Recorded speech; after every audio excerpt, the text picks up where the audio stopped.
Hey, hello everyone, and welcome to the Mountainside Podcast. Our guest for this episode is Colorado Wildlife Officer Scott Murdoch. Scott is a district wildlife manager, biologist, and outdoorsman himself. I really enjoyed having Scott in studio today. We discussed a lot of useful information, especially if you're a Colorado resident or if you live in a mountain region outside of Colorado. We talked about animal behavior, different species of wildlife, and what to do when interacting with them. This is a great episode. I encourage you to listen to it in its entirety, and I hope you enjoy the listen.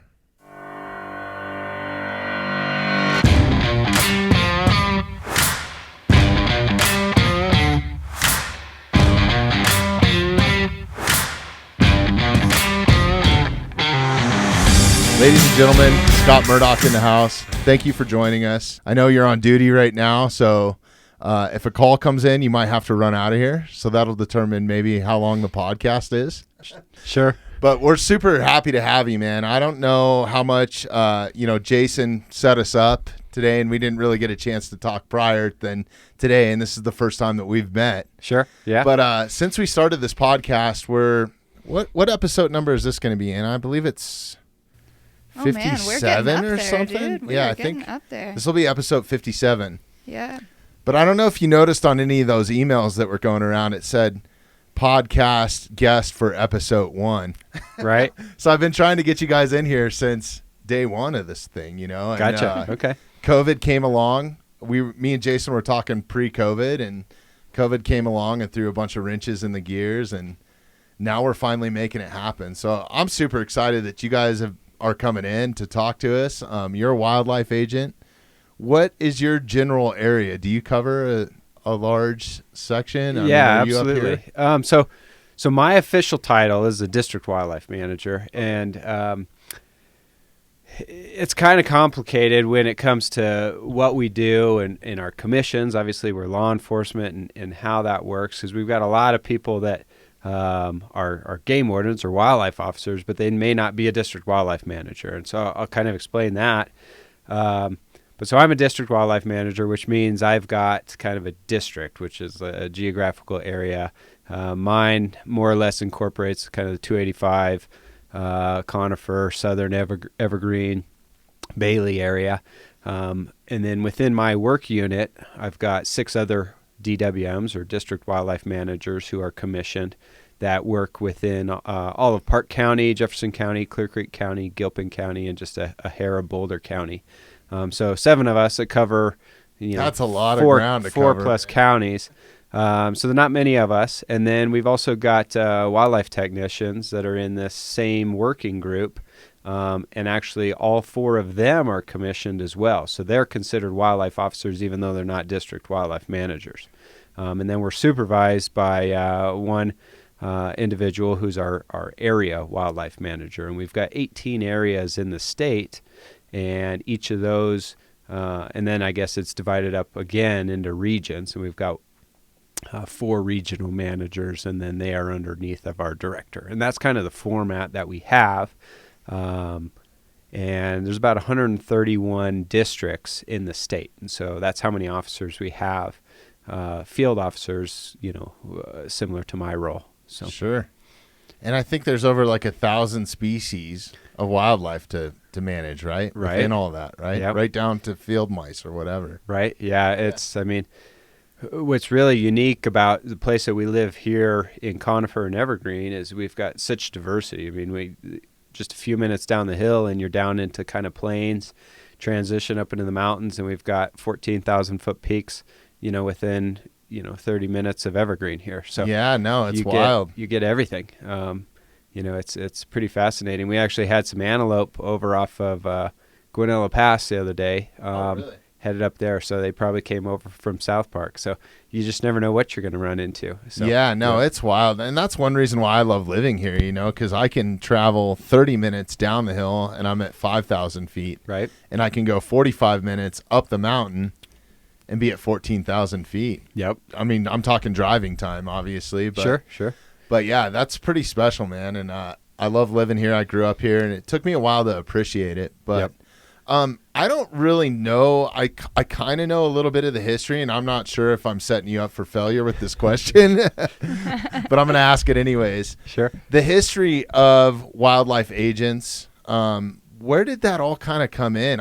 From my understanding, it was kind of like mountain man trappers were taking a ton before the state of Colorado was even considered a state, right? I think Division of Wildlife came along before that. Yeah, so there was, and don't necessarily quote me on exact dates or times, but kind of the general overview of in the late 1800s, there was, people in the western United States, the trappers, the miners, all of those people had to eat, right? We didn't have these huge cattle ranches or places where they could go down to the grocery store and just go get whatever food that they wanted.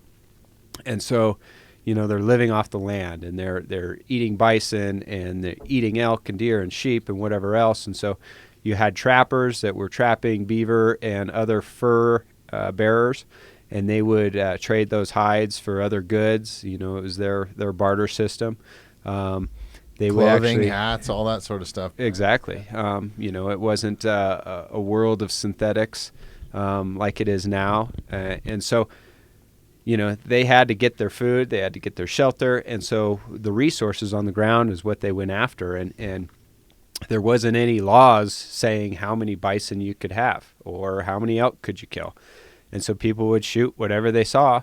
And, a species went from very plentiful to, extinct in some cases, like our passenger pigeon. There are no more passenger pigeons, and they numbered, in the millions or billions probably. I mean, they say they blackened out the sky as they flew over. They were so numerous. Really? And those animals were shot, and this was all unregulated hunting. I want to be real clear that this is not what we do now. It's unregulated hunting. And a lot of these animals were sold for the meat in the market hunting, and either put on the train and shipped back to the East Coast or utilized by the miners and the folks that were kind of colonizing the West. And I believe it was like 1870 was when they created the very first law here in Colorado, and I believe it was a fisheries law about not taking certain fish. And then ultimately the Fisheries Commission was created. And I think the Fisheries Commissioner, the very first one, was actually a guy out of Evergreen. Really? Yeah, so that might be here, huh? some more digging to confirm that. But and then a few years after that, they ended up creating the Fish and Game Commission, and they ended up actually, I had the forestry, fish and game, and then they got rid of the forestry. And there's the name of what's now Colorado Parks and Wildlife has changed quite a bit over the last, 100 plus years. But, our role generally is the same, is that, our goal is to one, protect the wildlife that's on the ground, not only for our current generation, but for your kids and your kids' kids. And some of the way that we do that is through creating laws and enforcing those laws to make sure that species persist. And through regulated hunting, we've not ever lost a species. So regulated hunting, and through the current management system that we have, has proved to be, really effective over the last 125 years.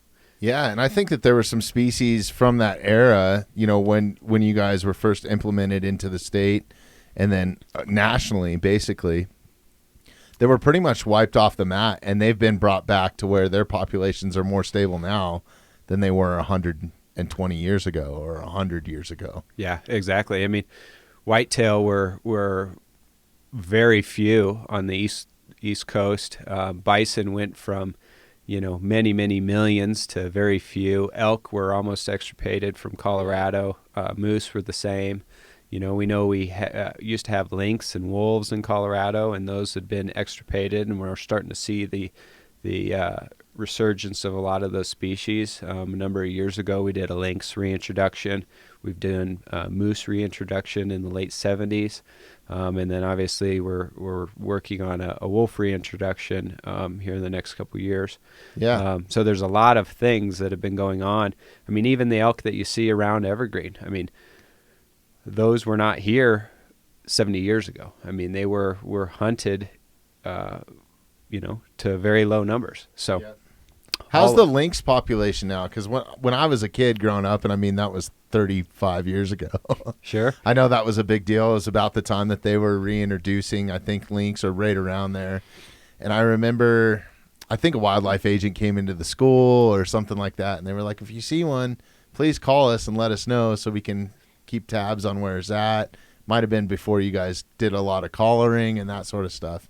Is the population held pretty good now? Is that? Yeah, so we actually see lynx in a lot of places around Colorado, in particular the southwest part of the state. But even the western part of Clear Creek County and even into Park County, Summit County, Grand County, we've got lynx populations, and so they're doing well. We're kind of in a monitoring phase of that. But yeah, as far as that goes, that's been a pretty good success overall. And we're seeing a lot of bobcats now too, which obviously are really similar to lynx.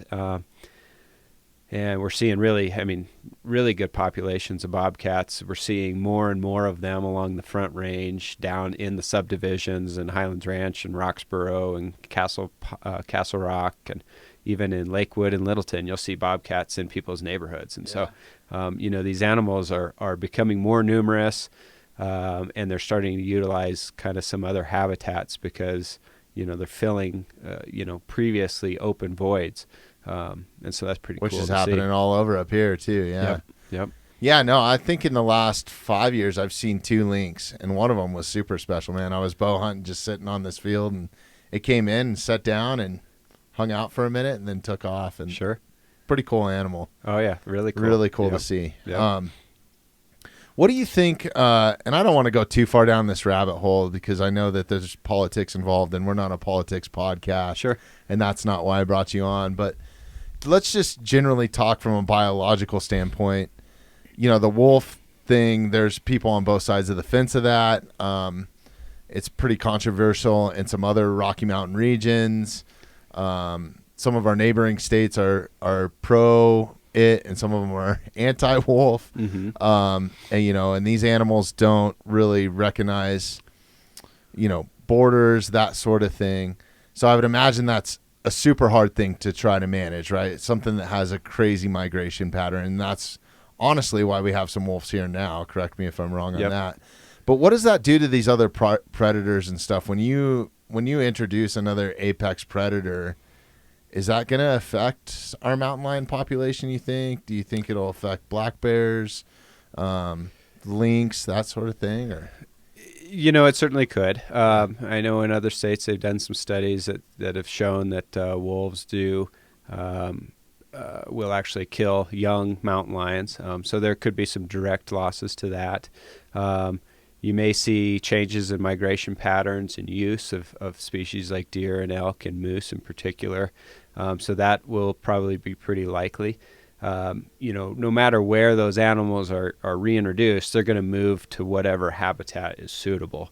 And so, there's not a lot of telling of, hey, where's that going to be? Is it going to be in a so-called remote spot, or is it going to be somewhere where on a golf course it causes, we've got an abundance of elk on a golf course here in Evergreen. Yeah. Are we going to have conflicts here, or is the kind of the reclusive nature of a wolf going to want to make it so it stays in somewhere like South Park or Gunnison or North Park? Sure. We will probably have human wolf conflicts. We'll probably most certainly have livestock conflicts with wolves. And so it's a really complex situation. A lot of people that are involved. And I'm certain that the teams that are working on that, will figure it out. And obviously at this point, it's one of those where the public has voted on this and this is what's going to occur. So how can we do this the best that we can? And, exactly. We utilize a lot of tools currently to help manage wildlife. And so, I just got to say publicly, you guys have done a fantastic job with every other species. I don't see why you couldn't do it with this one. So, well, exactly. And one of the most challenging parts of wildlife management is not having tools in order to do that. And so for us to manage really almost all of our species, hunting is the best way for us to manage populations. And that's one of the tools that, obviously they're listed as state endangered right now. And so that's not a tool that can be used necessarily to change that. If there becomes a population that is robust enough to allow for some hunting, that would be a good tool to help us achieve those goals, just as we do with bears and mountain lions and, deer and elk and moose and all those other species. That really gives us that tool, whether it's population control, whether that's conflicts with livestock, or maybe it's a social or political reason for having a reduced population. I mean, we have all these elk and deer in and around subdivisions here in Evergreen and Conifer, and we could certainly support a lot more elk in this area. Mm-hmm. But is it a good idea because of the number of conflicts, road kills, golf course damage issues, homeowners getting upset when they're eating landscape? What is the proper amount of elk in a particular area? It may not be 100% biological based. It may be based a little bit more on some of the social or political factors. And so using hunting as a tool to help reduce those elk populations, it's a win-win. Not to mention it's a huge revenue source for the state, and states like Wyoming, that's solely what they pretty much rely on. I mean, oil mm-hmm. and gas play a pretty big role in some of those sure. other states, but like a state like that where the population is so sparse, I guess, mm-hmm. and not as dense.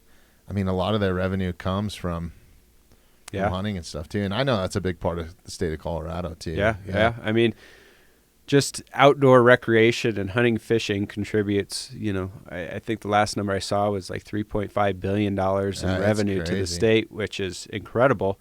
And it's really only second to the ski industry. So, hunting and fishing is a phenomenal source of recreation. And, I mean, you can go out to Evergreen Lake any day of the week, which is just outside the studio here. And there's always people fishing. Somebody's out non-stop, there. Somebody's out there enjoying the resource that's out there. So for sure.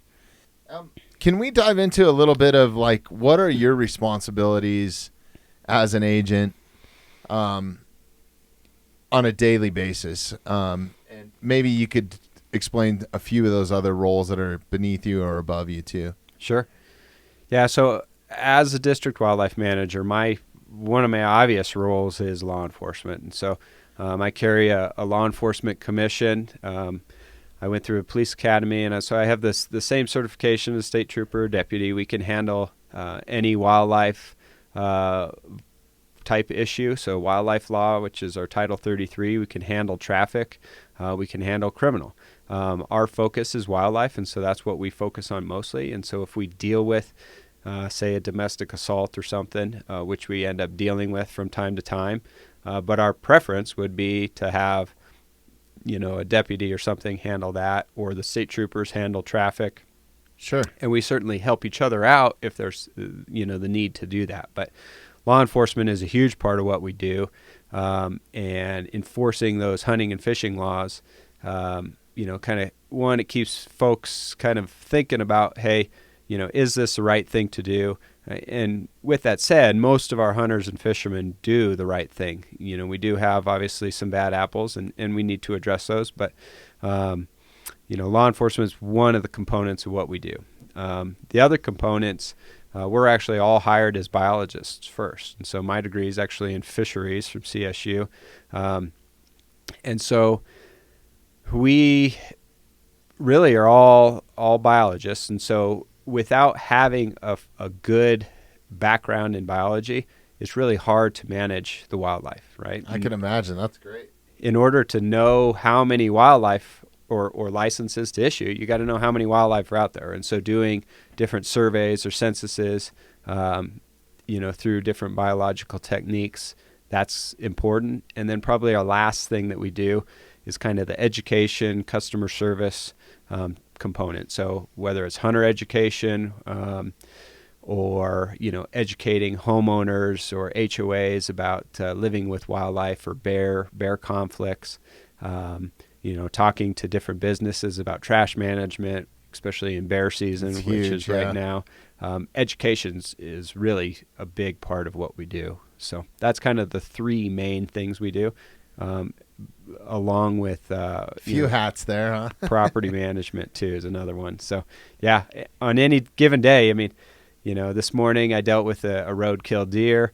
Earlier in the morning, we pulled a bunch of trail cameras that were doing some biological assessments on a potential habitat project that we're working on.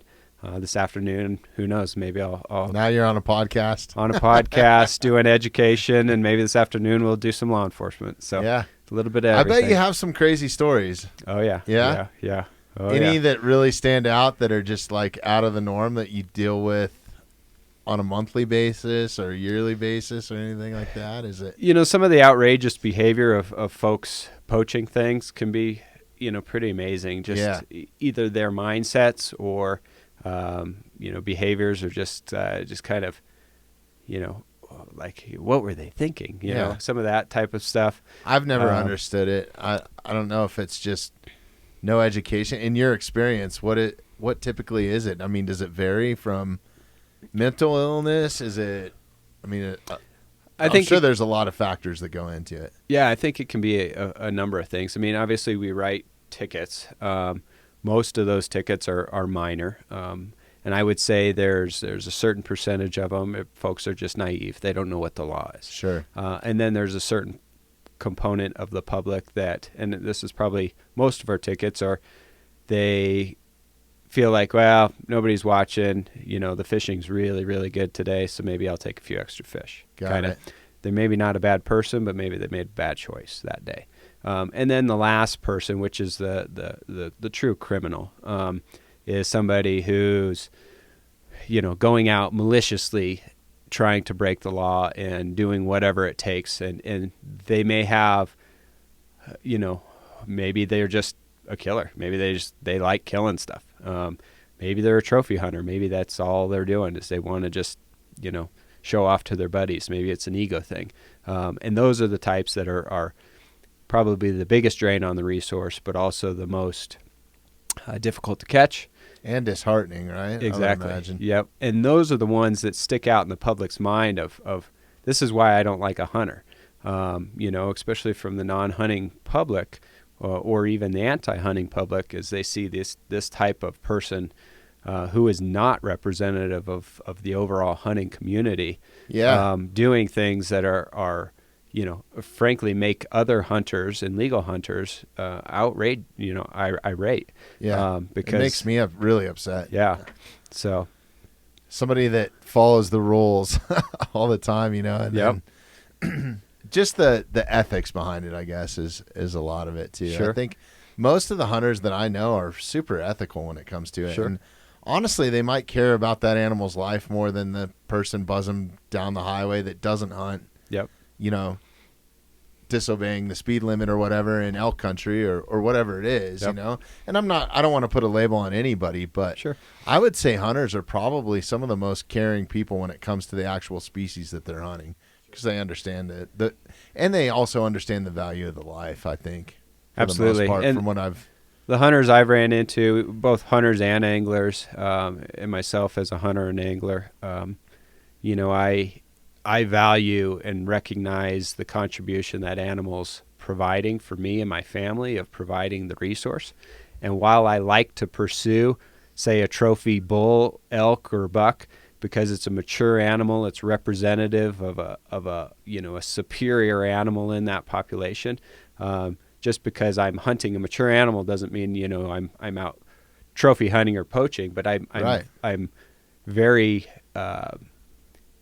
thankful that I have that opportunity to harvest a nice deer or elk, or even if it's a doe or a cow or something. I'm still so grateful that I'm able to make a clean, ethical one-shot kill on that animal and utilize the resource that it's going to provide me and my family. And I think you hit the nail right on the head there. You know, you mentioned earlier about we have all this stuff readily available now that they didn't have, 100 years ago. You can walk into any grocery store, and most people have the means to get some sort of food. Yep. Right at their fingertips. You can walk out with, a case of water or a steak or chicken, whatever you want, right? Yep. And I think that there's that. One of the issues that I see in that disconnect with hunting and people that are anti-hunting is I feel like there's a disconnection with food a little bit. Absolutely. Because every time that my plate sits down in front of me and I have elk or deer on it that I harvested myself, there's that appreciation all comes back, man. It's weird how that emotion. I don't know if that's the same for everybody, but that's what it's about for me. So I think it's a very common one. I mean, I have seen animals that I've shot. I mean, I physically watched them die. I see the life go out of them, and so it's very real to you. The killing is not the main part of the hunt, right? The hunt is it's different for everybody. Sometimes it's camaraderie with the family. Sometimes it's the solitude out in the woods, and the kill is only a benefit, right? I know so many people that gain so much from being out in the woods by themselves or with family or friends out hunting, and having that meat as kind of a memento of the success, kind of it's like the cherry on top, really. And you see that, and it's just there's so many things. I mean, we could go down so many rabbit holes. Just like if you want to eat organic and healthy, this might be one of the best ways. I mean, if you go look at a meat packing plant and see how just general beef, if it's not sitting at a Whole Foods, with all these different stickers on it. Yep. It's pretty gnarly what it goes through before it actually makes it into that plastic wrapped and styrofoam packed world. So I think that if you've ever thought about hunting or are curious about it, I urge anybody to go out and do it, because it's one of the most rewarding things I've ever done. And for me, like you said, it's being with family. I grew up in a family. It's a family tradition, I guess. And it's a time to reset and get away from technology, because most of the places that you can take an elk or harvest an elk or a deer, you're not going to have cell phone reception. Yep. I mean, there's satellite stuff and all that stuff. If you want to be connected these days, you can. Yep. But for me, that's a big part of it, is just to turn all that off. Hey, I'm gone for this 2 weeks. Don't expect anything from me. This is what I'm doing. And you come back very refreshed. Yep. And part of that is being around family, being outside. And honestly, the killing is the worst part for me. Yeah. That's when I get the most emotional. That's when I get the most bummed out. But at the same time, I'm happy. It's like this weird. It can be a roller coaster for sure. And it's even worse if you don't make a perfect shot. And it's taking a life. You never take that for granted. I mean, you have to make sure that you're capable of making the shot that you set out to do. I mean, there's so much that goes into the preparation and getting ready to hunt, whether it's working out or hiking. It's huge. It's the only reason I train all year. Exactly. Right. And I do it more for the animal, of making sure that I can deliver what that animal deserves, than I do it for myself, or making it easier for me necessarily. Sure. I want to make sure that, if I do have to pursue an animal, or if I do have to pack out an animal from a really long distance, that I can do it capably, and none of that animal is going to go to waste. So, yep. What are some of the most common things that you guys come across on a daily basis? I'm sure animals and traffic interaction are never good, and I'm sure you guys deal with that a lot. Animals being on private property or in subdivisions, human interactions. There's probably a huge list, but what are some of the most common things you guys deal with? Sure. So a lot of that depends on, where you live. And so with us living kind of on the edge of, a major metropolitan area, we've get, tons of traffic that's coming up the hill. We get a lot of these kind of Subdivisions that are a little bit larger than, a typical suburbia down in town. So you might have an acre or two. And so there's a pretty good likelihood you get deer and elk in your yard, daily, weekly, monthly. And so we get, vehicle collisions is a big part of it. So we track those and kind of monitor those. And in some cases, in different parts of the state, we've done projects on trying to mitigate some of those issues. In and around all these subdivisions. Right now it's calving season right now, and we've got signs all around Evergreen Lake about people getting chased by cow elk, and so that's something you need to be, keep an eye on. And so direct conflicts with deer and elk in particular at certain times of the year, whether it's calving or whether it's during the rut, we get those calls pretty frequently. We get a lot of feeding calls, actually. With so many animals in and around homes, we get a lot of people that feed animals illegally, and that causes all kinds of things, whether it's disease or direct sickness that it can cause, all sorts of things. It attracts predators, it disrupts migration patterns. I can go into, an hour-long talk about feeding and consequences. No, I think it's important that, because I noticed even in my neighborhood, and I live close to the golf course, close to the lake. Yep. There's people in there that feed, and I've to the point where our deck is elevated, right? There's stairs to get up to it, and then on one side, because we live in the mountains, is ground level. Sure. So animals can access it pretty easily. We've had bears on our deck. Yep. And I'm sure he's coming in and smelling whatever I've just cooked on the Traeger. Sure. Right? So now I try to let that thing run an extra few minutes. But we try to be really conscious about what we leave out. We try not to leave food out on, we love to eat outside in the summertime. Absolutely. We got all this beautiful deck space, but we try to clean all that up, bring it in, that sort of thing, so you're not attracting those animals. But I know that there are some neighbors in the neighborhood that have fed deer before, and beautiful buck standing at my sliding glass door, Yep. waiting for food a couple times, and I hate to say it, I run him off. I scare him, to the point. The reason why I'm scaring him is because I don't want people feeding them. Well, exactly. I mean, wildlife's supposed to be wild, right? Yeah, I'm going to let you dive into that a little bit more and some of the importance in that. When we go out into the outdoors, right, we want to see wildlife, how it interacts with its natural surroundings. And so once you start feeding, you're altering that animal's behavior. Really, you're affecting its ability to survive because it loses its ability to utilize the habitats the way it normally would and migrate and potentially increase disease transmission through that stuff. And so folks feel like they're providing, benefit to that wildlife. Or it's so cute, I got to give it a snack, or whatever. Yeah. Well, everything is so much of society anymore has been cheapened by, instant gratification. I want to go see a deer now, right? Rather than, having to go look for wildlife or having to go, it's just everybody wants it visible right in front of them all the time. And it's a privilege to be able to see these animals in their natural settings. And, so much of the feeding related stuff is more of I would say people's own selfish, motives. And that's probably what's most frustrating is that, there are a component that do legitimately think they're helping them.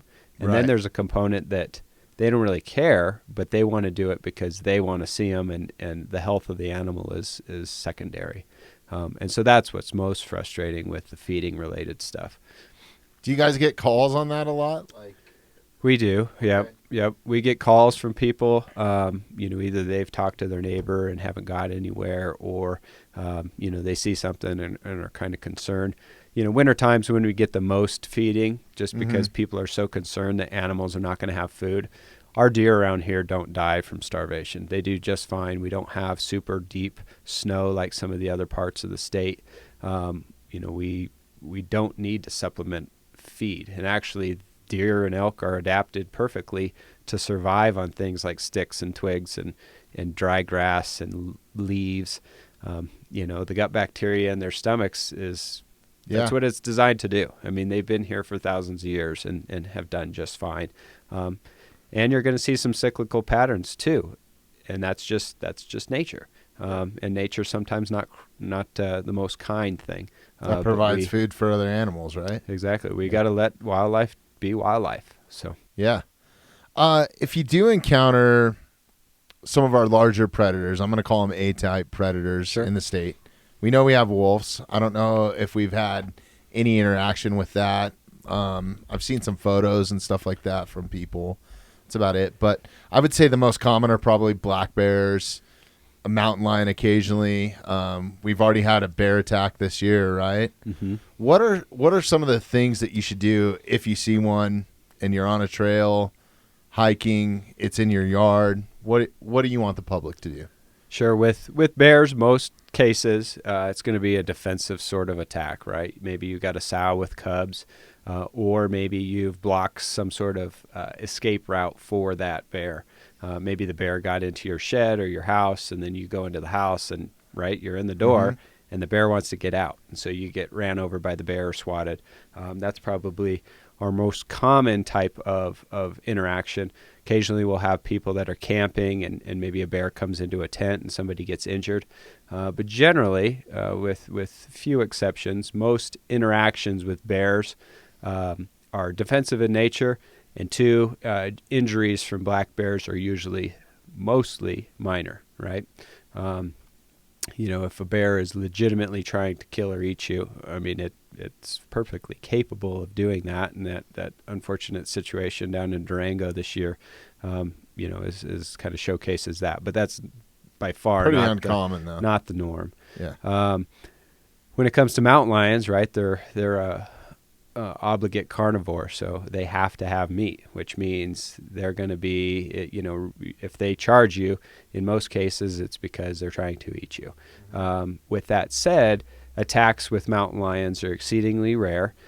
We've had very few fatalities here in Colorado, and even the attacks that have occurred are usually by younger cats.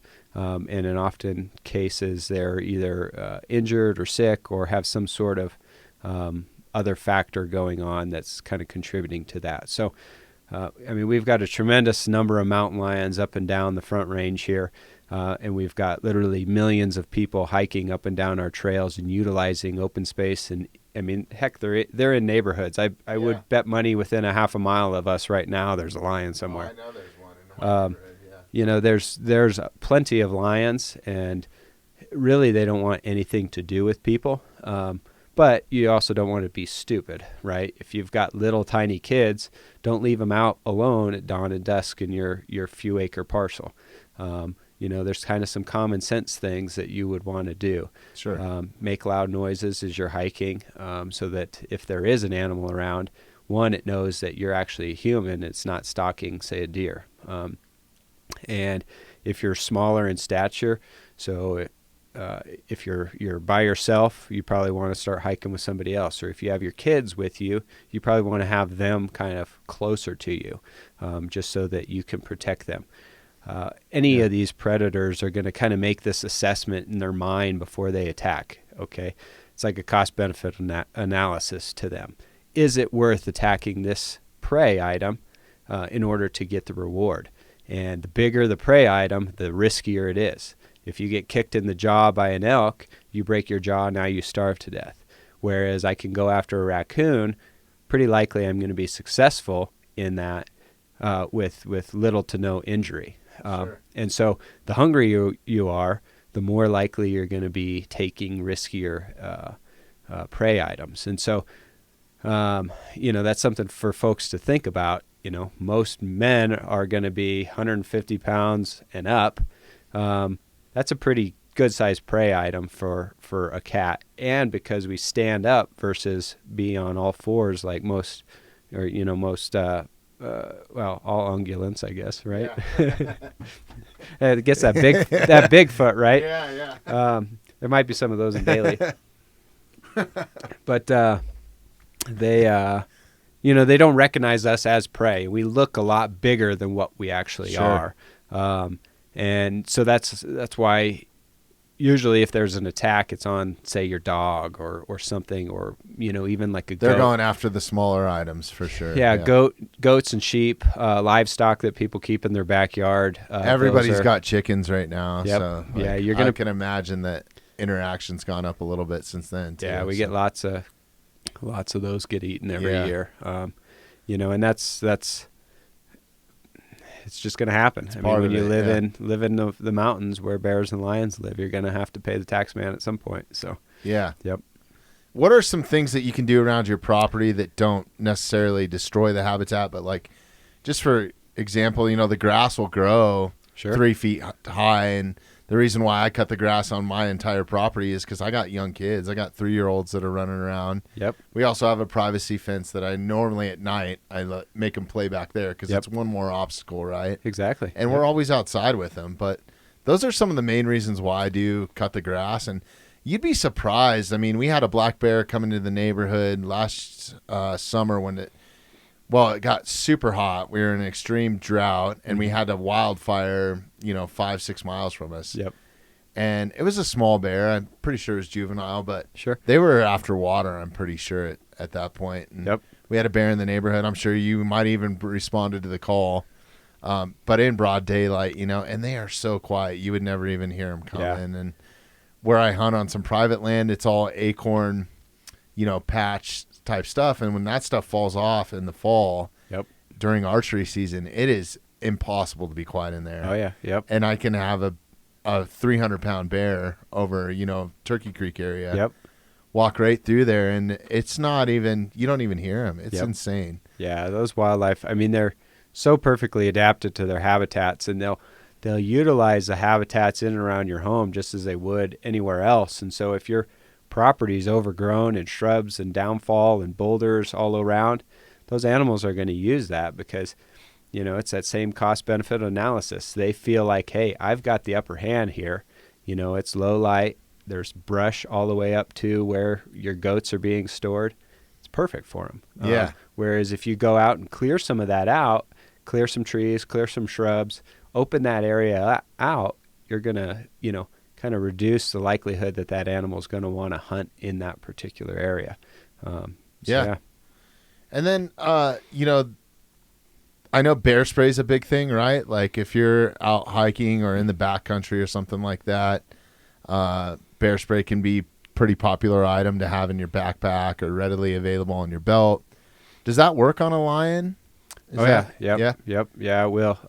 I've been sprayed by it a number of times. It's not a pleasant experience. No, I can imagine it. And hope the wind's blowing the right way, right? Right, exactly. I mean, it's good for all kinds of species. I mean, it's a great tool. They've actually done some studies where they've looked at bear attacks with people with handguns versus people with pepper spray, and found it to be more effective, the pepper spray. Most of the time it's because they actually hit their target, right? That pepper spray is more of a fog, and so it's going to provide kind of an immediate deterrent for that animal. And it's safer for other folks that may be around, right? And so it's a great tool to carry. It's actually kind of amazing that I don't see more people carrying it along the trails. You go up to Montana or some of the places where they have grizzly. It's either a 44 or bear spray. Yeah, everybody's got it. Whereas Colorado, you seldom, I seldom see people on the trail with it. You will see some, but not like places where I've seen with grizzlies. Sure. So it's kind of interesting. I wish more folks would do that. But yeah, man, they sell it at Costco. I don't know why they don't. I mean, you can get the 2-pack for like $40 or whatever it is. I think that's well worth it. What is your guys' take on carrying a sidearm for protection like that when you're in the backcountry? Is that something that you guys frown upon, or is it? No, something? I mean, obviously it's certainly legal. And if you feel comfortable and able to make a good shot, and you have the training that is necessary, by all means. A lot of folks will carry pistols while they're hunting. It kind of gets into a little bit of a situation of where the pistol may not be a legal method to take to actually put down whatever animal you're hunting. So say somebody will try and put down an elk with their 9mm after they've wounded it, say with their legal rifle. That kind of gets into a sticky situation of that may not be the most appropriate situation. But I've also found very few situations where folks legitimately need to defend themselves. And I had one situation where a guy shot a bear that was charging him, and he actually used his rifle that he was carrying, even though he was also armed. But it was just so much more convenient because he already had a gun in his hand. And I find a lot of people, they'll carry their sidearm the first couple days, and they're like, this thing's like 5 pounds. I don't want to keep carrying this thing, and and most times guys have some sort of other weapon with them. So and get trained in it, because carrying the right sidearm, because there are some sidearms out there that are not going to be very effective, especially if it's a big bear or something like that. And you're going to have to be pretty quick on the draw, man. These animals move fast. So well, and it kind of goes back to that study where they showed pepper spray was more effective in it. If you're in an area and where it's safer to carry if you have kids, man. That's another thing you got to consider. You don't want them digging through your backpack looking for the granola bar and find your pistol or whatever. Right. Yeah, no, I can agree more with you on a lot of that. Lion attacks, have we seen any this year? I know there were a couple last year in the area. Yeah, not that I'm aware of this year around here. With that said, a couple years ago, I think it was 2019, we had that kid that got attacked over in Bailey, and I actually responded to that call. I actually talked with the kid at the hospital. He's a tough little guy. I mean, his dad saved his life. I mean, no doubt about it. And that was a situation I would say is directly contributed to because of people feeding deer in the neighborhoods and attracting lions into the neighborhoods. Without a doubt. That's one of our problem areas for feeding, and we deal with a lot of really habituated deer, and where there's deer, there's going to be lions. And that was a juvenile lion, wasn't it, too, if I recall? Well, it was a female, and if I recall, she had, I think, 4 kittens, 3 or 4 kittens. Okay. And they were big enough at that point. I think they were in the 60 to 80 pound range. It's been a couple years, so everything's starting to get fuzzy. But, you think about how much your kids, if you have kids, how much they eat. Yeah. Think about a female mountain lion who's normally killing about a deer a week. Now she's got 4 kittens that she's got to feed, and they're maybe not the best hunters.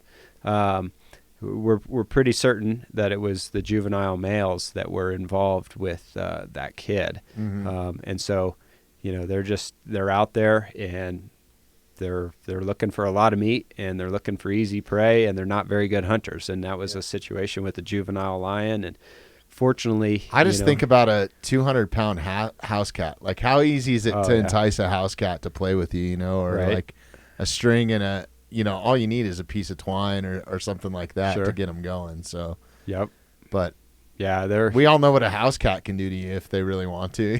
So imagine if a lion wants you, he's going to get you. I mean, if you think about a 180-pound lion can take down a full-grown bull elk. Which is 700 plus pounds, and that's just, he's got to be awfully hungry to want to do that. Right. But he can do it if he wants. So it's and we amazing. Talked about bears being stealth, but I think lions are tenfold even stealthier, faster. I mean, I've grown up here my whole life in the woods. I mean, we didn't have a whole lot of money or video games readily available like kids have today and all that sort of stuff. So it's just kind of like go outside and play. And I have only seen one in my entire lifetime here. As much time as I spend in the backcountry now, bow hunting and recreating and stuff like that, I've only seen one in the wild. So it's pretty uncommon. I see the tracks a lot. Oh, they're all around. I mean, dens. If we truly knew how many there were out there, we'd probably be a little spooked on how many people, interacted with lions without them actually knowing it. But that also goes to the fact that attacks and dangerous interactions are really rare.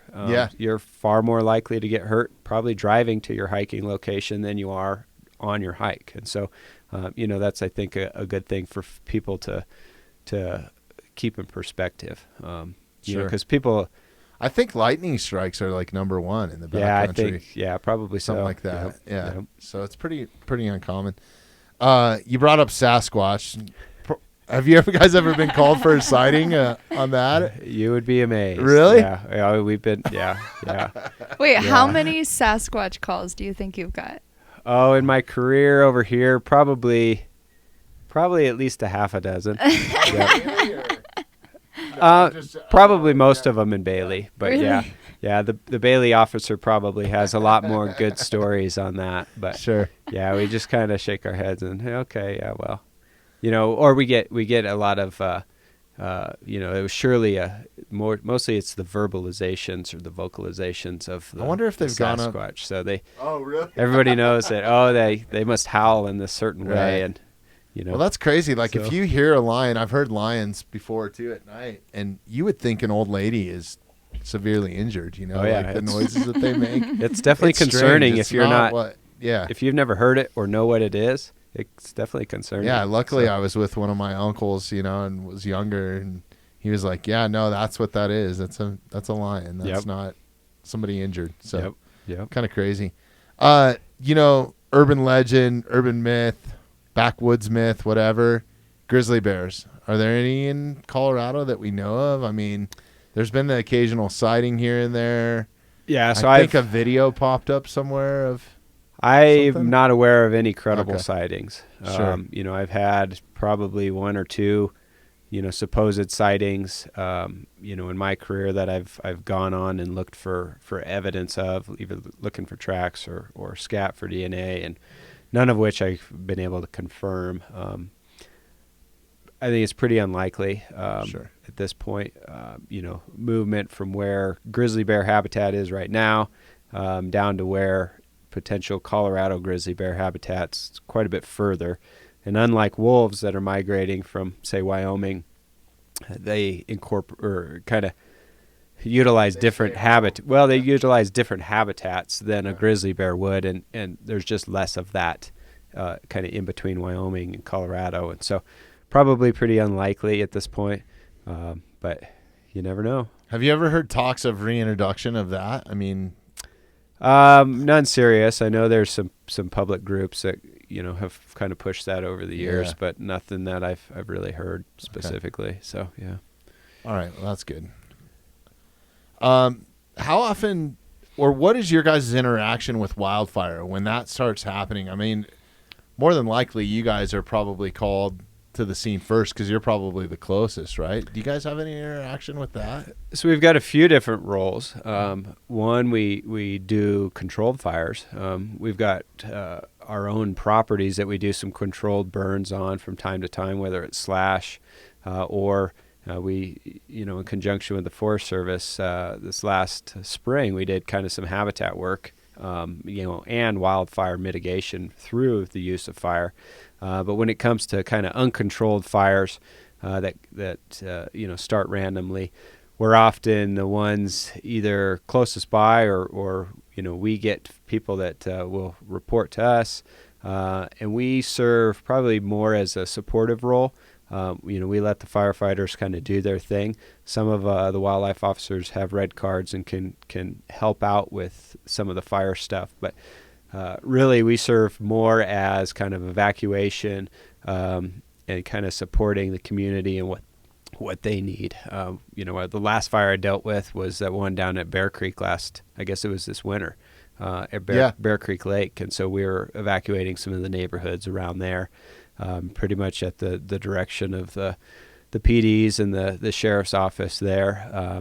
With some of these larger ones, we had the one over in Fairplay a couple years ago. There was a big one in Florissant that I helped work, and again there was actually security for the homes that were already evacuated. Unfortunately, we get people that come in and try and rob these places because they know that they're not occupied. And then also just trying to get people to safety if there is a legitimate threat there. Okay. And then kind of after the fact, we also have...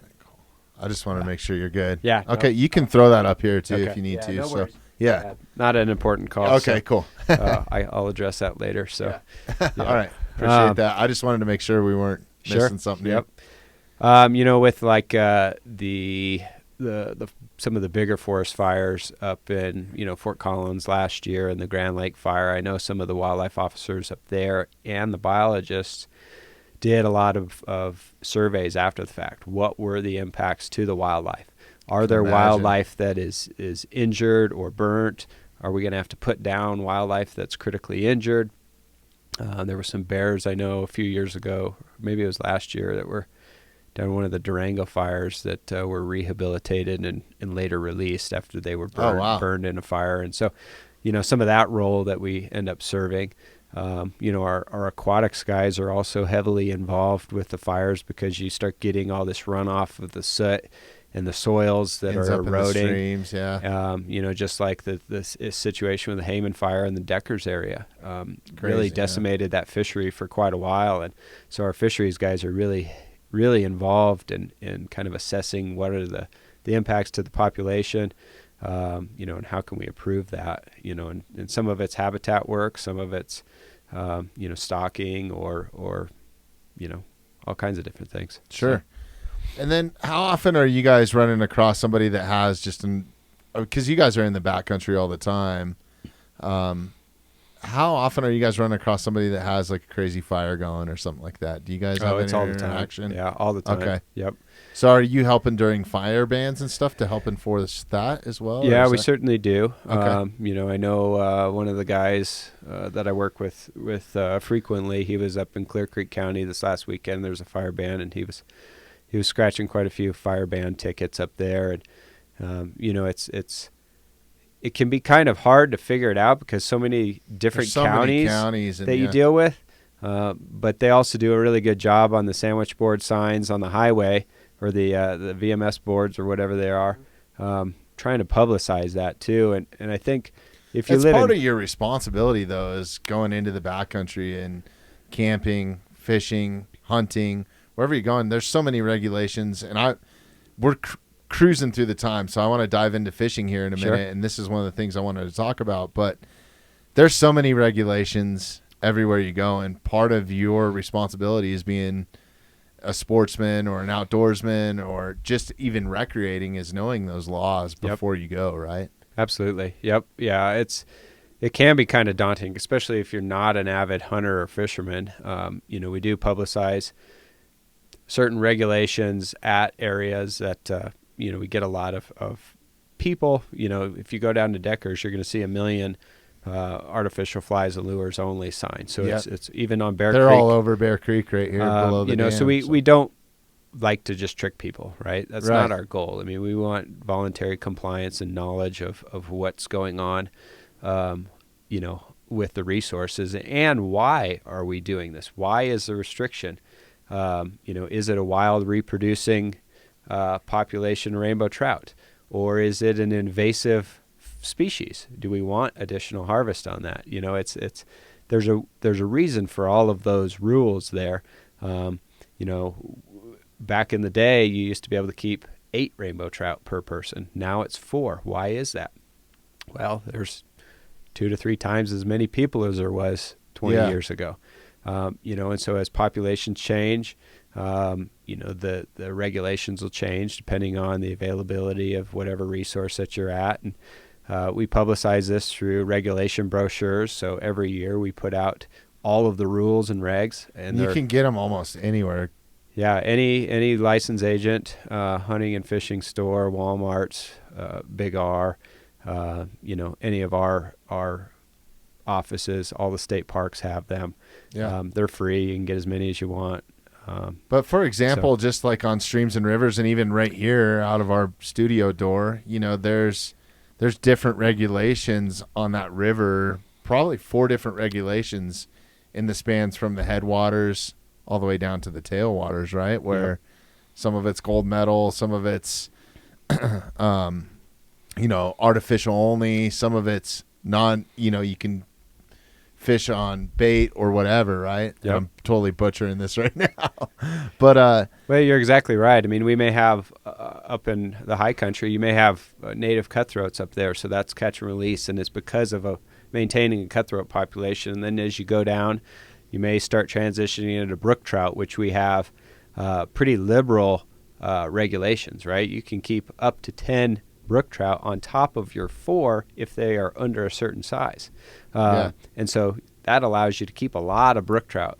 And then you get down to lower stuff where you may have a 4 fish limit. You can keep a few browns, few rainbows, and then you get into lower elevation stuff for, like in Bear Creek here where we have naturally reproducing rainbow trout.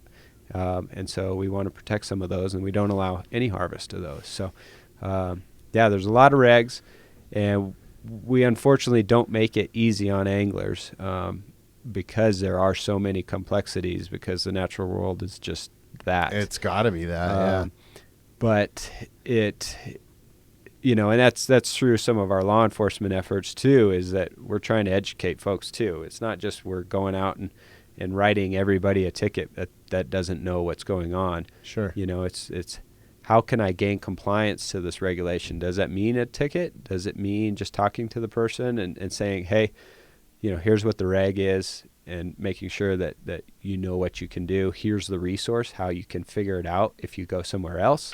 There's a lot of ways that we can accomplish that same mission. Sure.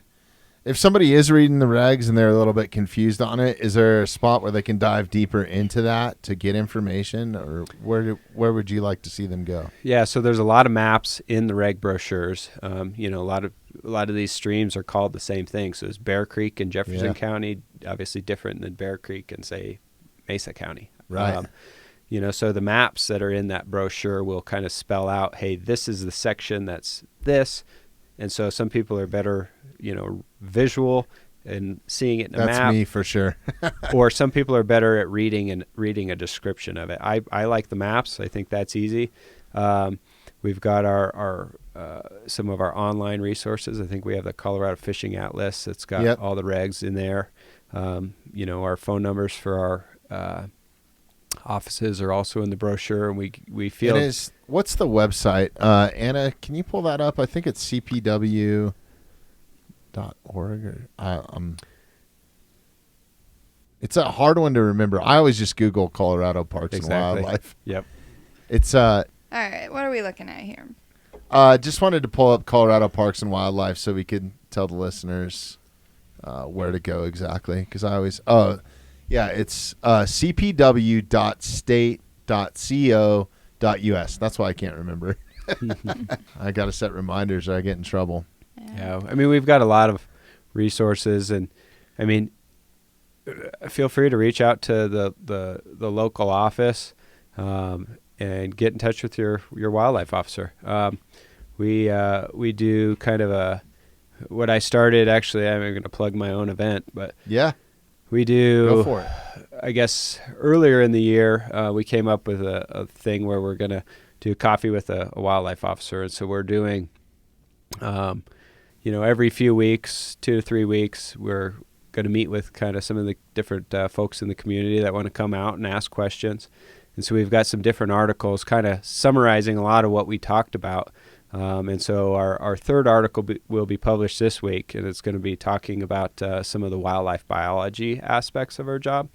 And it's going to invite folks to come to different communities in Jefferson and Park County and even Clear Creek County and come share coffee with the game warden, bring your questions, stuff like that. And some of that will be on our website and on our Twitter, I think. But we're going to be doing that throughout the summer here in this, Evergreen, Conifer, Idaho Springs, Georgetown, and then all up in Park County as well. And so that's one way to connect with your wildlife officer. So if you've got questions, we'd encourage you to come with them.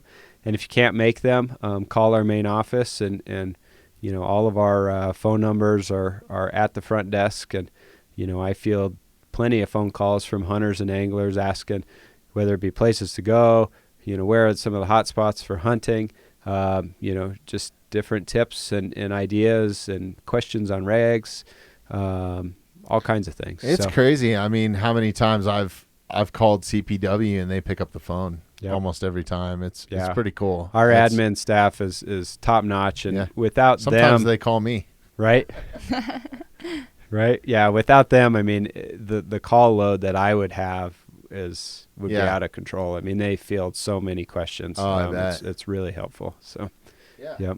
Yep. Kids programs. Maybe mom and dad haven't hunted or fished before, and there's the whole hunter safety program before you can legally go hunt big game. Mm-hmm. So what are some of the things that you guys are doing for that? Like if kids want to get involved, I'm sure there's a ton of information on the website, but what are some of your suggestions to get kids if they're interested in fishing or hunting or something like that? Yeah. So, obviously if mom and dad doesn't have any sort of background in hunting and fishing, the likelihood of a kid being involved in that is going to be quite a bit less. If a kid's expressing interest to you as your parent, learn this stuff together, right? Your kid doesn't know if you're messing it up.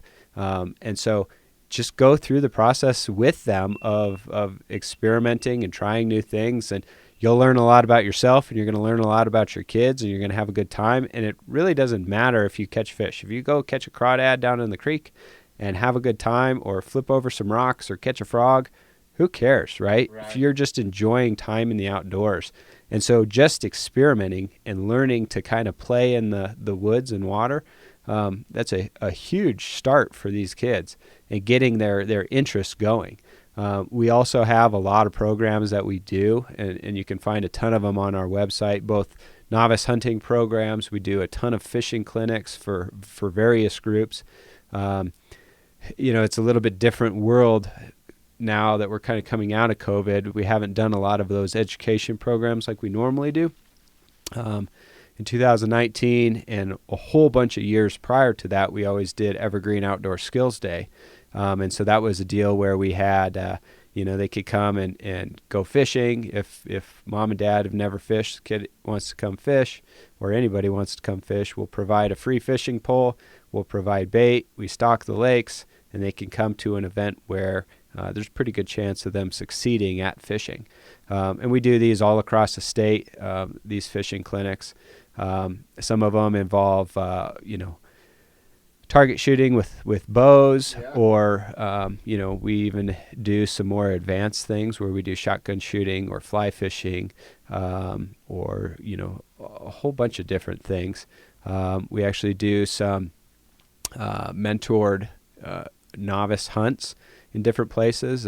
Probably the most local one that we do here is we do a kind of a control hunt out at the Cabrini Shrine along I-70. And so we've been taking novice hunters, and they have to go through a pretty lengthy process of making sure that they're fit and suitable for the program, and going through marksmanship and doing this. But it helps us achieve, one, a management goal of harvesting animals in a really specific spot, but also it gives them an opportunity that they're mentored by wildlife officers and kind of can go and talk them through of, hey, this is the hunt, this is how it occurs, this is the process for breaking your animal down and packing that animal out. And I know folks across the state do turkeys and deer and waterfowl and pheasants and doves. So there's a ton of resources on there. It's an awesome program. Sure. So I think we touched on most of the bullet points that I wanted to talk about. Is there anything that you want to bring up specifically that'll help you guys out in the future? I think we covered a lot of them. I think one of the biggest is if you don't know, don't be afraid to ask. There's no shame in giving us a call, whether it be, what do I do, to manage the trash? What's the law here? Or where's a good place to hunt? We're a resource for the public, and we're, always available. So, yeah. And I think those hunter programs that you offer and all that sort of stuff, take advantage of it. And another way that you can get it, because you guys obviously can't take everybody hunting in the state of Colorado because there's a lot of them. Sure. Hire an outfitter, hire a guide for your first couple trips. Let them show you how to do it. You guys work hand in hands with a lot of those outfitters to make sure that they're following certain regulations and stuff, right? Yep. In some areas, they even have to be licensed, don't they, to be an outfitter? Yeah, so really everybody's got to be licensed. They've got to have a permit through DORA, unless it's your own deeded property. So, if it's your name on the deed, you don't need a license to guide on your specific property, but everywhere else, yep. So, make sure your guide is licensed. That's a huge one, because you can actually be in trouble if you're hiring somebody that's not licensed. And, there's just a lot of folks that don't do things right, and that at least helps us to kind of make sure that, you're getting what you're paying for. Yeah. So, which is super important if you're spending that much money. So, yep. Well, and there's so many folks that that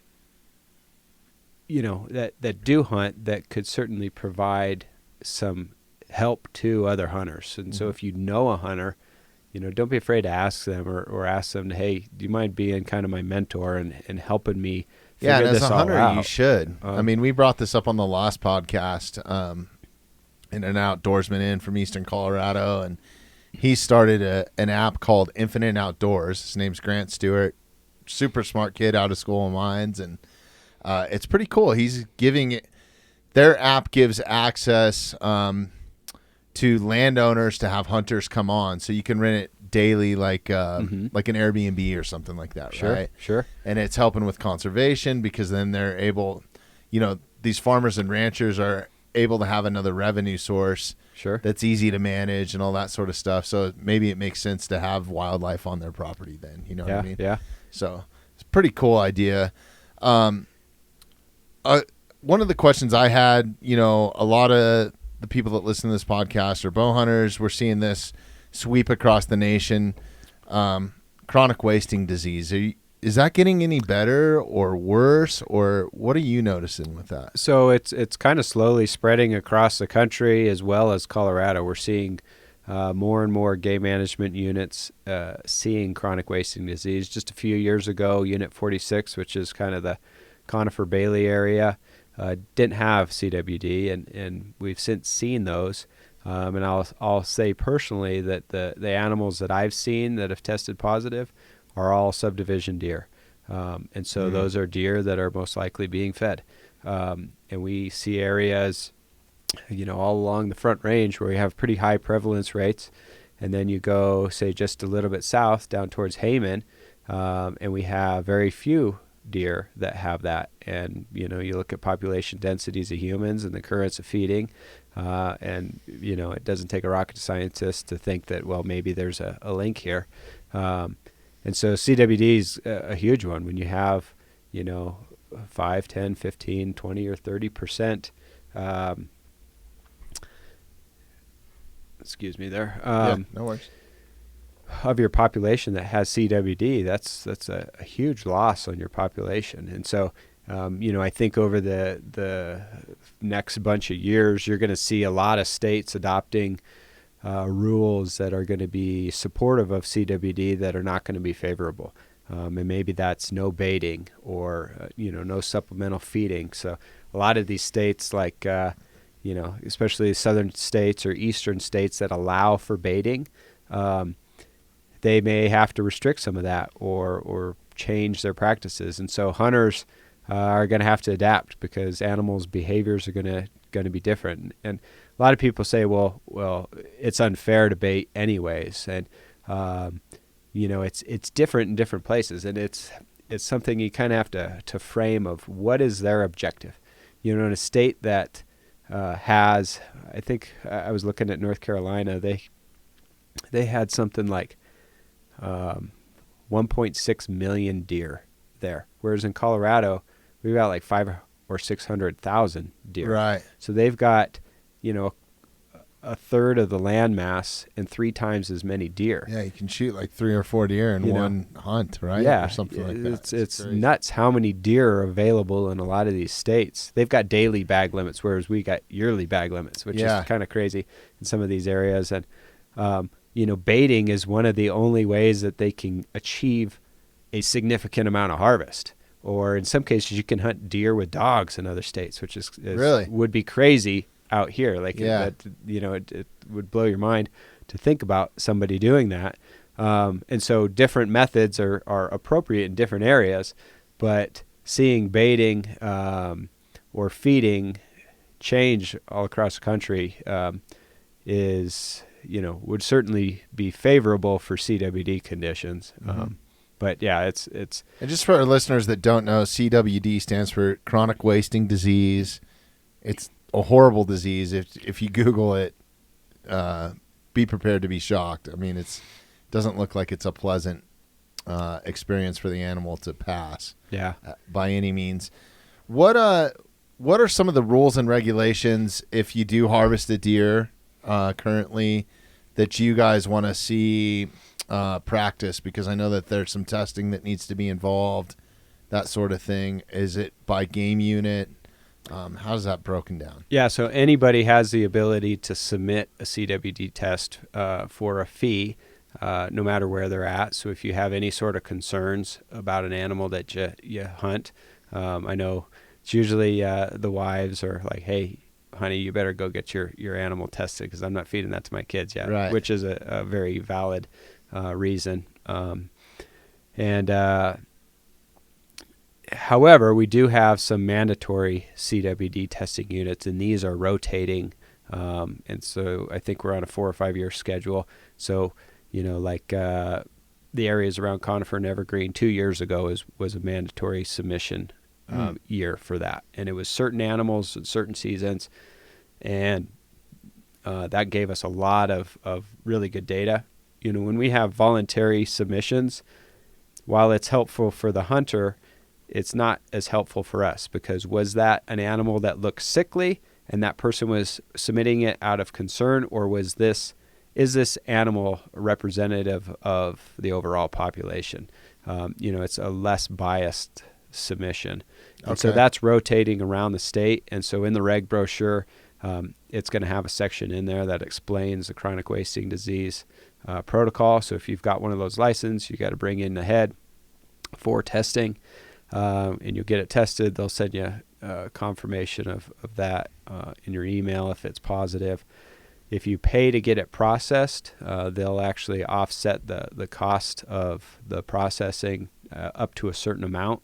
And I think that's on our website for the exact details. And then if you self-process, they'll process, I think, up to a certain amount too. And then it's kind of our recommendation, and I think the FDA's or somebody's recommendation that you don't eat that meat if it comes back positive. And we don't have any real evidence that it can be transmitted to humans that way. But we don't know a whole lot about it just yet, right? They're still kind of figuring it out. Sure, yep. Does it transfer to elk or other species like bighorn sheep, mountain goat? I mean, we have so many species here. Yeah, so deer is kind of the primary vector, but it's plenty prevalent in elk as well. We've actually seen a few cases of it in moose as well. So it can actually be spread in any of the deer family. Sheep get something similar, but it's not really called CWD. Do you guys see hydatid here at all? Have you seen that? I personally haven't, but I'm certainly not a disease expert in a lot of those things. Okay. I just know it's something that's come up and has become kind of popular. But yeah, is Lyme disease a concern as well? Is that something that I think comes from ticks, right? Yep. And I think that's a little bit bigger concern in the eastern states. Okay. Rocky Mountain spotted fever in Colorado is a concern with ticks. Really, ticks don't provide any beneficial thing for you. So you find them, get rid of them because they're not helpful. So no, I thought that they were transferred to deer or something like that. So I just wanted to make clear that it wasn't really a concern in the state of Colorado. Yeah, so. No.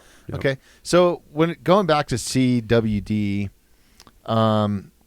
is that something where if the animal looks healthy, it seems healthy when you took the animal, is that something where you'd like to see it submitted to get a report, or you'd say, it's probably okay?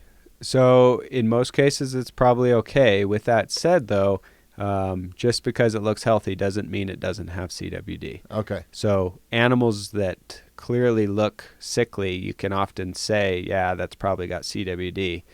But there are plenty of circumstances where we've tested healthy-looking animals and they've had it. And so it's a disease of progression. So once they get it, it's kind of a slow decline until they're essentially, immobile and then end up dying. And so I would really follow the mandatory submissions, because those years when we have the mandatory testing, that's going to give us the best data. And so, obviously we don't get 100% compliance, which we would like. Mm-hmm. And so just really being aware of what those regs are, because there's a lot of folks that don't submit because they didn't know what the reg was. Sure. And then certainly if you're concerned in, off years, that's something. So, yeah. Okay. Yep. Cool. We're burning up the time. You have other obligations to get out there, and we're going to do this again too, Sure. and on a more regular basis. What are just a couple more questions here, but being a wildlife officer, being in the outdoors pretty much all the time, right? You're a boots on the ground guy most of the time, unless you're in a classroom drinking Right. coffee, right? Yeah. But what are some things that you see that people could be doing better, whether they're interacting with wildlife or just being out, in their habitats? Yeah, I think being aware of your surroundings and giving animals space. We often like to be interacting directly with the wildlife rather than kind of giving those animals the space that they need. And our animals are much more sensitive than we really think, especially during critical times like calving or winter seasons. And disturbing those animals at critical times can it can have direct effects on their survival, whether it's their calves or something else, starvation if you're pushing them during the winter periods. So just being aware and then just not getting too close. So many of our wildlife interactions could be easily prevented by people just being aware of what that animal's behavior is telling you, and then also just trying to give that animal the space that it needs. If that animal picks its head up and is looking at you, you're influencing that animal at that point. You're kind of in its bubble. It may not flee at that point, but it's certainly aware of you. The Mm-hmm. closer you get, that animal is going to start doing different things depending on what it is. If it's a moose and you have a dog, maybe that moose gives you a warning and pins its ears down and raises the hackles on its neck. That's its warning to you. If you don't heed that, now you get a moose chasing after you, or you get an elk. You get an elk chasing after you. But those animals are trying to give you warnings. And so most of our wildlife interactions can be prevented if folks are aware of their surroundings and what's going on. And just understanding that, it's cool to be around these animals, but we don't need to be, taking selfies with the animal right near them. Let's view these animals from a distance and let the animals be wild. Sure. There's a reason why those professional photographers have those huge lenses, right? Exactly. Yeah. Yep, exactly. How can people help support, CPW in general? Just by, number one, following the rules. That's a given, right? Yep. What you guys are putting in place is not to stand over your shoulder and tell you what you can and cannot do. It's directly to affect how the wildlife is going to survive in the future, basically, right? Absolutely. And if you also want to support us, obviously get a hunting or fishing license. Fishing license is a great thing, even if you don't plan on doing a lot of fishing. The wildlife side of Parks and Wildlife gets most of its revenue from the sale of hunting and fishing licenses. And so even if you're not a hunter or an angler, if you like to see the moose or the lynx, those were all paid for by hunters and anglers through the license dollars, and all of Colorado gets to benefit from those. So, your financial support, whether it's a donation or buying a hunting and fishing license, is critical for Colorado's wildlife mission. We stock like 90 million fish in Colorado waters. Think about that. Yeah, that's tremendous.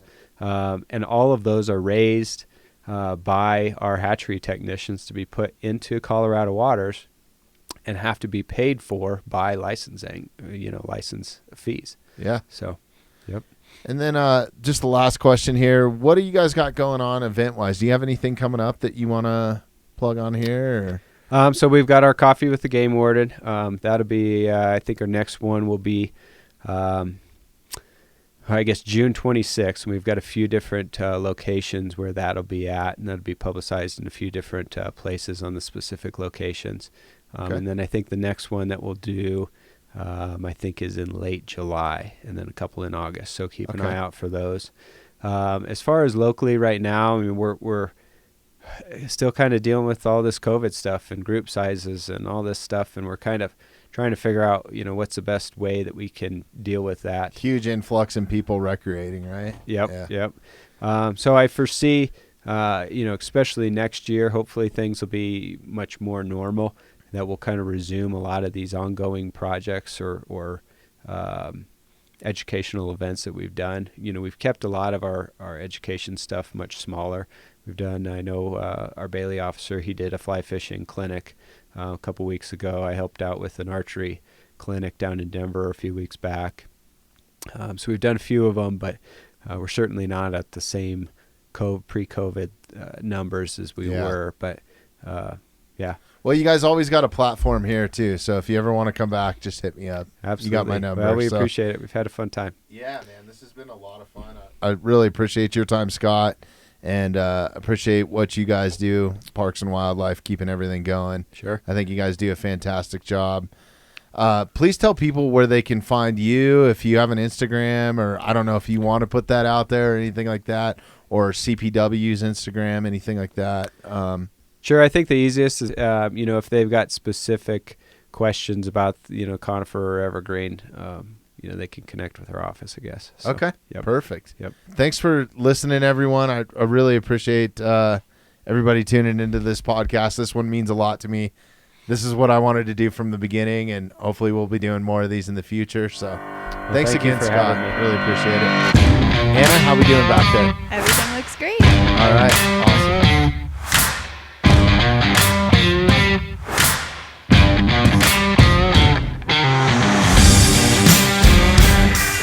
Thanks for listening to the Mountainside Podcast. If you haven't had a chance to do this already, please take a moment, follow, like, subscribe, or rate on whatever platform you catch the Mountainside Podcast at. Also, if you'd like some more information on upcoming episodes, safety tips, access to all of our affiliates, and all the badass discounts that we get here at the Mountainside Podcast, check out themountainsidepodcast.com. We wanted to let you know that the Mountainside Podcast is now available on Patreon. If you'd like access to bonus footage, behind-the-scenes content, ad-free listening, and much more, simply find the link in our bio or visit patreon.com/themountainside. Hey everyone, thanks for tuning in. What if I told you that creating an entire wood fire meal from start to finish was as easy as the flip of a switch? Well, with a Traeger Woodfire grill, it truly is. Once you experience the Traeger Woodfire taste and see how easy it is to use, you'll see why people all over the globe have stopped grilling and started Traegering. Believe me, if I can cook on one and make something taste good, anyone can do it. What has also helped someone like me master woodfire cooking is Traeger's 1,500 recipes available for free on their website or through the Wildfire app. I use it all the time. It's super simple to navigate. The thing I love about it is it's broken down into a bunch of different categories. So you're not thumbing through thousands of recipes trying to figure out what to cook. Simply just go on their website, go to the recipe tab, and it's broken down whether you're cooking breakfast, lunch, dinner, appetizers. You can break it down by the method of cooking, whether you're grilling, smoking, baking, roasting, braising, barbecuing. They even have a diet tab. So whether you're on a paleo diet, vegan, vegetarian, all your recipes are right there to fit within your diet guidelines. Not only has Traeger made it super awesome and easy to get amazing recipes, they've made it super simple for Mountainside listeners to take advantage of exclusive offers and deals. All you have to do is visit themountainsidepodcast.com, scroll to the bottom of any page, and click the Traeger link. We are also brought to you by Onnit. Onnit is an amazing company based right here in the USA, helping humans reach peak performance mentally and physically. Listen, this is not just another supplement company with the same old, same old. Onnit's diverse lineup of products and supplements are backed by science and research, and that's what truly makes this company so amazing. Onnit offers supplements to help sports performance, energy levels, your mood, sleep, brain function, focus, immune system, digestive health, and that's not all. Onnit also has amazing fitness programs, equipment, apparel, and you can now save 10% on all of it. Just visit onnit.com, that's ONNIT.com, and use the promo code TMS at checkout to receive 10% off your entire order. We are also brought to you by the #1 online outfitter for outdoor sports. I'm talking about Backcountry and the incredible brands that they carry like North Face, Patagonia, Garmin, Yeti, and the list truly goes on and on. You can find just about anything that you need for camping, hiking, biking, climbing, running, kayaking, all your snow sports, and much, much more. Backcountry's got you covered when you want to get outside and enjoy yourself on or in some incredible gear. Because Backcountry is a sponsor of the Mountainside Podcast, you can get an exclusive link that'll give you backdoor pricing. I'm talking 60 to 70% off on select items and discounted pricing site-wide. All you have to do is visit themountainsidepodcast.com, click on the affiliates page, and look for the Backcountry logo, or simply open the show notes wherever you're listening to the podcast right now and look for the Backcountry link.